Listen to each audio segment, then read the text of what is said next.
এখানে অপেক্ষা কর, গুরুদেব আসছেন।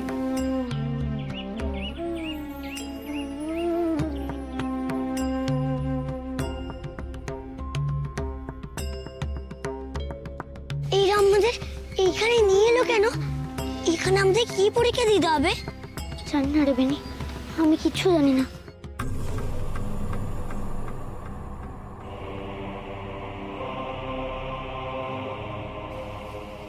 কিরে, কি দেখছিস তোরা?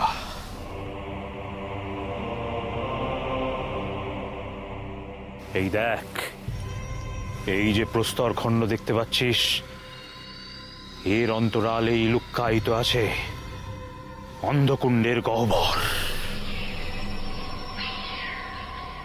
তোদের প্রথম কাজ হলো এই প্রস্তর খণ্ডের অপসারণ করে অন্ধকুণ্ডের মুখ উন্মোচিত করা।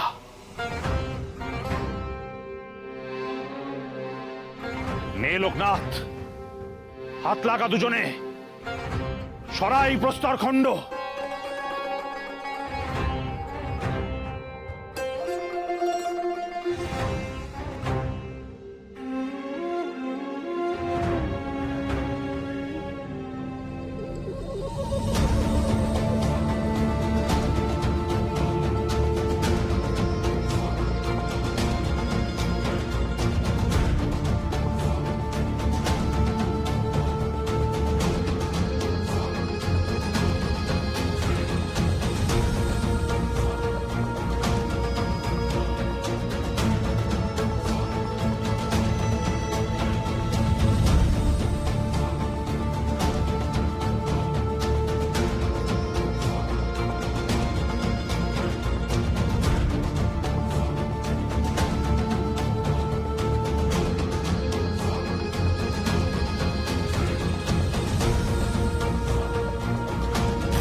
গুরুদেব, এ কুণ্ড তো ভয়ানক গভীর, দেখেই তো শিহরণ জাগছে।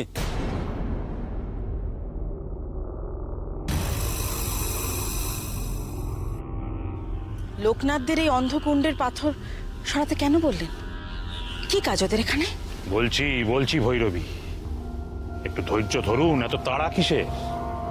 বুঝলে জগতাচার্য, আমি যতদূর জানি, এই অন্ধকুণ্ডের মধ্যে প্রবেশ করে কেউ কখনো ফিরে আসেনি।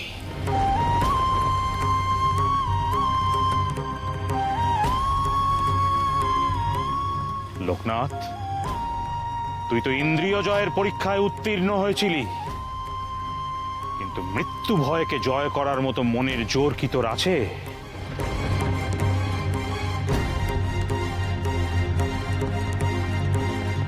আছে।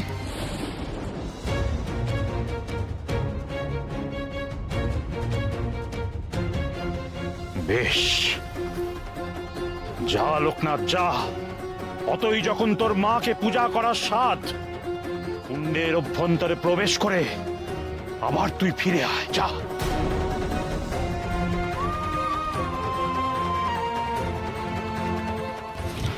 এই কুণ্ডের ভেতর? হ্যাঁ, এই কুণ্ডের ভেতরে প্রবেশ করে জীবিত ফিরে এসে দেখা সে মা তোর কতখানি সহায়।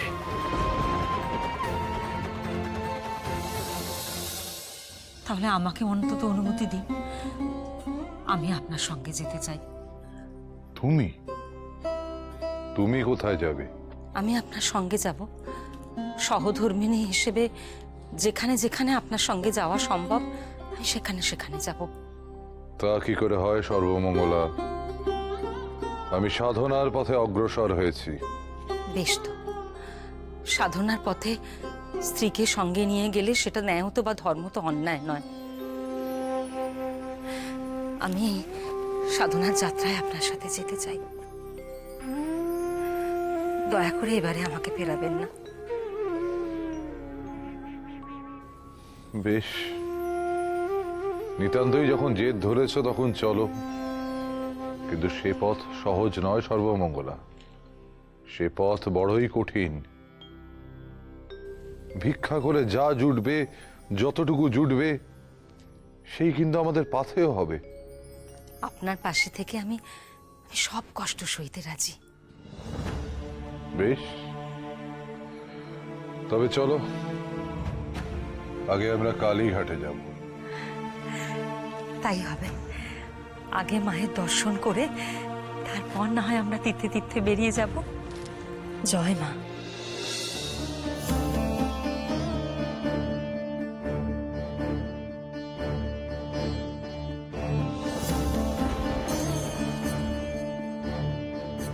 আমাকে ফেলে রেখে আপনারা যেতে পারবেন না গুরুদেব। আমি লোকনাথের কাছে যাবই, আর আপনাদের পিছু ধরেই যাব। গুরুদেব তো এমন কঠিন মানুষ নন। মৃত্যু নিশ্চিত জেনেও কেন তিনি লোকনাথকে কুণ্ডের ভিতর পাঠাতে চাইছেন? না না, এটা মোটেই ঠিক হচ্ছে না। বালক দুটোর যদি আজ প্রাণ সংশয় হয় তাহলে তার জন্য দায়ী হব আমরাই। না না, এটা কখনোই হতে দেওয়া যায় না। তাহলে গুরুদেবকে বোঝাতে হবে এক্ষুনি এই পরীক্ষা বন্ধ হওয়া দরকার।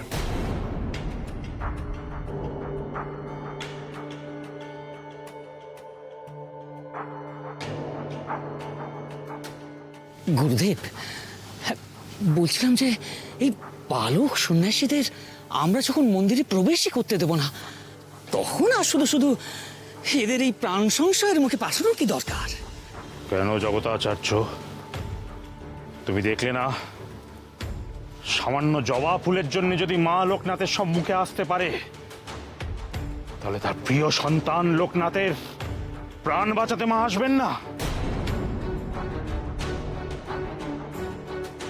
কি ভৈরবী, আপনার এই শিবকল্প লোকনাথ কি ভয় পেয়ে গেল?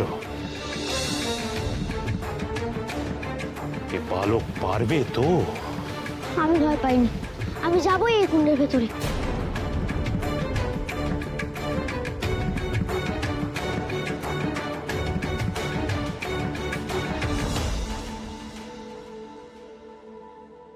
আমরা ঠিকই শুনেছিলাম, এই পাথর সরানো হয়েছে।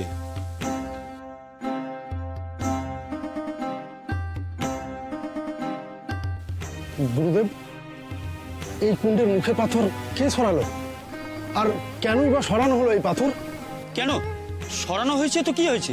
অপরাধ নেবেন না সন্ন্যাসী ঠাকুর, এই কুণ্ড সাক্ষাৎ নরকের দ্বার। এমনিতেই আমাদের অনেক কাঠুরিয়ার মৃত্যু হয়েছে এই কুণ্ডে পড়ে। সাপ, বিষাক্ত বিছে কি নেই এই কুণ্ডের ভেতরে? এই কুণ্ড নিঘাত মৃত্যু কুণ্ড।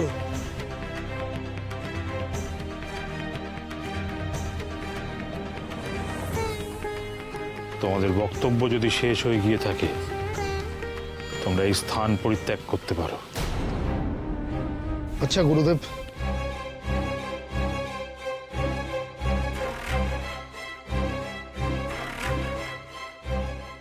আচার্য, আমি যাবই এই কুণ্ডের ভেতরে।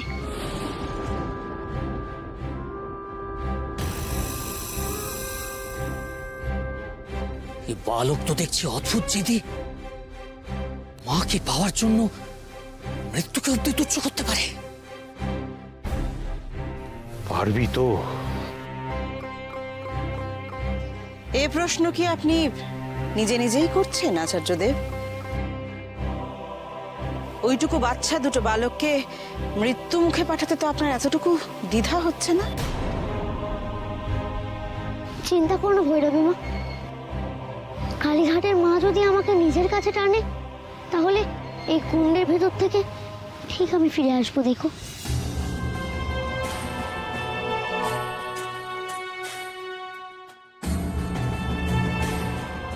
আচার্যদেব কি মানুষ না পিশাচ? এত বিপদের আশঙ্কা জেনেও কেন এই দুধের বাচ্চাদের অন্ধকুণ্ডের ভেতর পাঠাচ্ছেন? তবে কি উনি ঘৃণ্য কোনো ষড়যন্ত্র করছেন লোকনাথদের বিরুদ্ধে?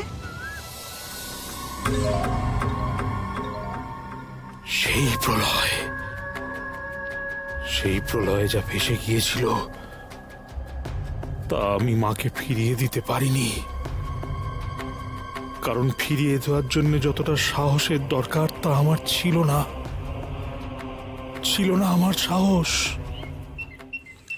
আচ্ছা, কালীঘাটের মায়ের মন্দির বুঝি অনেক দূরের পথ? হ্যাঁ, সে নেহাত কম পথ নয়। এই পথশ্রম তোমার সইবে না সর্বমঙ্গলা, ওই জন্যই আমি তোমায় আসতে বারণ করেছিলাম।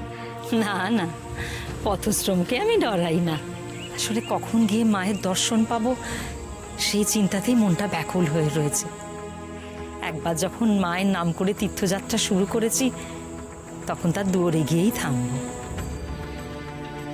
বেশ, লোকনাথ বেনির জন্য আমারও বড় চিন্তা হচ্ছে। যত তাড়াতাড়ি কালীঘাট পৌঁছানো যায় ততই মঙ্গল। শুধু যদি কমলাটাকে আমাদের সঙ্গে নিয়ে যেতে পারতাম। দেখুন, একবার ছেলেটাকে চোখের দেখা বই তো নয়। সে না হয় লোকনাথের মা সর্বমঙ্গলা, কিন্তু তুমি তো আমার সহধর্মিনী। তুমি নিশ্চয়ই বুঝতে পারছো কেন আমি চাইছি না কমলা সেখানে যাক।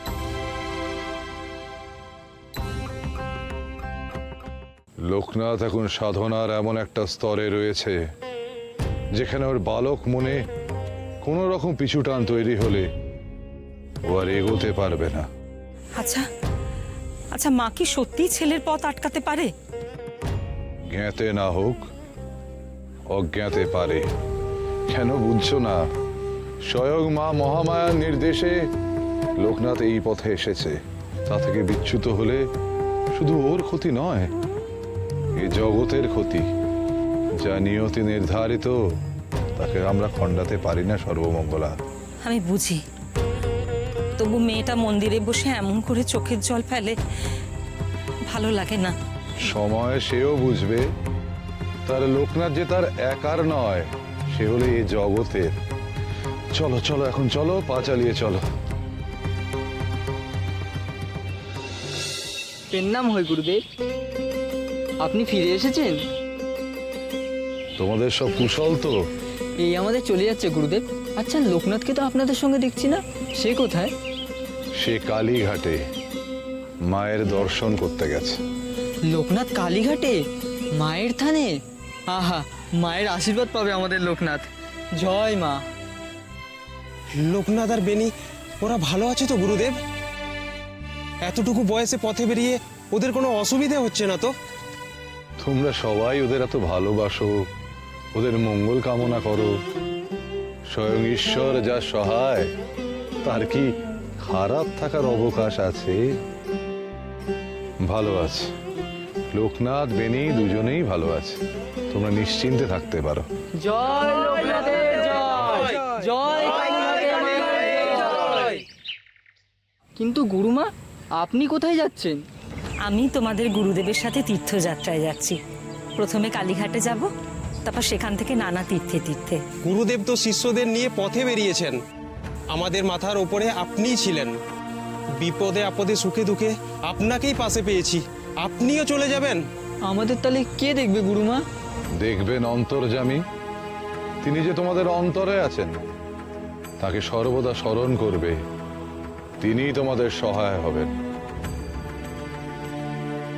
এবার তবে আমরা আসি।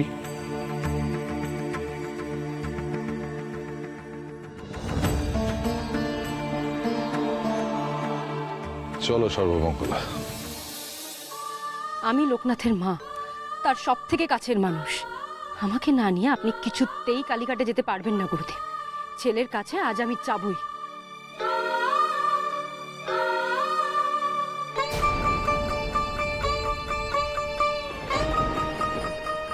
কি হলো? কি দেখছেন?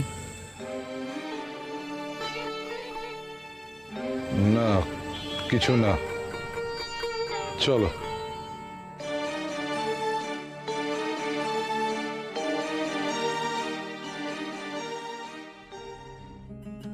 কি ভাবছেন আচার্যদেব?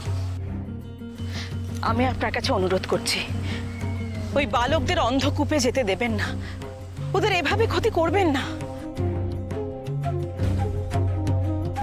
আপনি বা কেন আপত্তি জানাচ্ছেন ভৈরবী? আপনার শিবকল্প মহাযোগী লোকনাথের অগ্রগতির পথ কি এখানেই স্তব্ধ হয়ে যাবে? সামান্য মৃত্যু ভয়ের কাছে হার মানবে ঈশ্বরের এই বরপুত্র? আমি থেমে যেতে চাই না মা, আমি তোমার কাছে পৌঁছতে চাই। এই অন্ধকুণ্ডের ভেতর থেকে বেরিয়ে আসলে আচার্য আমায় তোমার দর্শন করতে দেবে তো? আমি যাবো মা, আমি অন্ধকুণ্ডের ভেতরে যাব। আয় লোকনাথ, আমার কাছে আয়।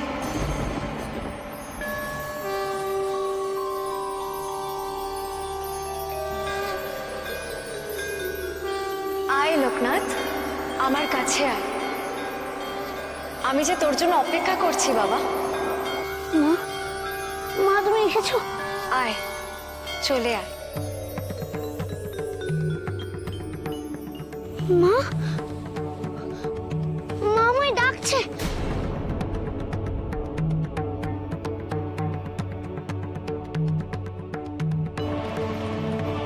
কোথায় লোকনাথ? কোথায় মা আছেন? ভৈরবী মা, এই কুয়োর ভেতর থেকে উনি আমায় ডাকছেন। মায়ের আওয়াজ আমি শুনতে পাচ্ছি। আচার্য, আচার্য, আমি এক্ষুনি এই কুণ্ডে যাব। মা আমায় ডেকেছেন।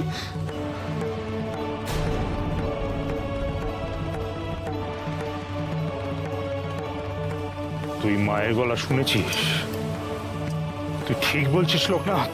আমি যে মায়ের গলা আগে অনেক শুনেছি। বেশ, তবে যা লোকনাথ, ওই কুণ্ডের ভিতরে গিয়ে প্রমাণ কর যে মা তোকে ডেকেছেন। যা।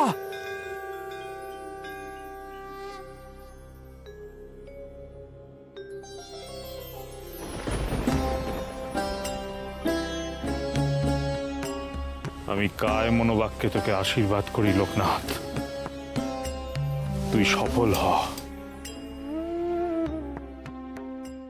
যে মা তোকে এই অবেলায় অষ্টমুখী জবা এনে দিয়েছেন, সেই মা যেন সবসময় তোর সঙ্গে থাকেন লোকনাথ।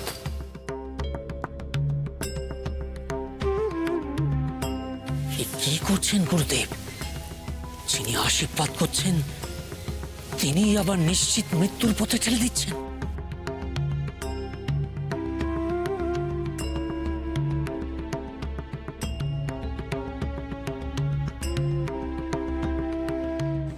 আমি জানি না লোকনাথ, কোন বিপদের মধ্যে ঝাঁপ দিচ্ছিস তুই। আমি শুধু চাই তুই ফিরে আয় বাবা, নিরাপদে ফিরে আয়।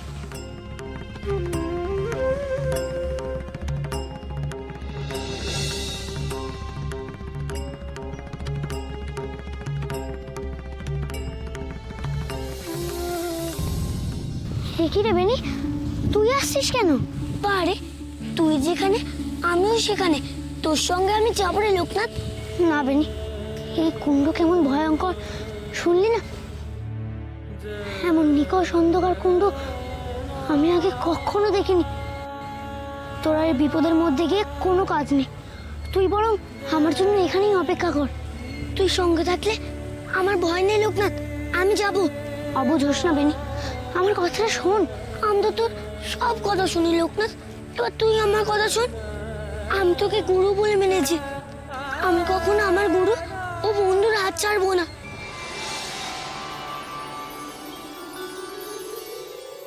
আমাকে নিয়ে চল না লোকনাথ, নিয়ে চল না, আমাকে বাধা দিস না ভাই। বেশ, চল তবে।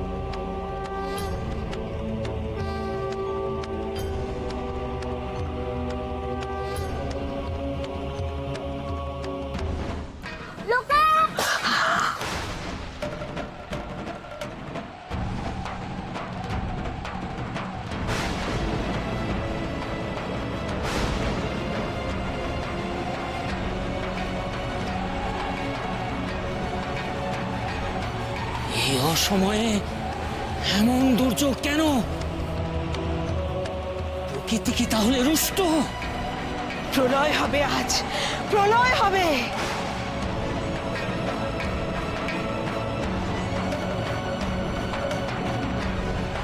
আপনি আপনি বড় অনর্থ ঘটালেন আজ আচার্যদেব। এর জবাব মা স্বয়ং আপনাকে দেবেন। মা মহামায়ার প্রলয়ঙ্কারী রূপ আপনি দেখেননি, আজ দেখবেন।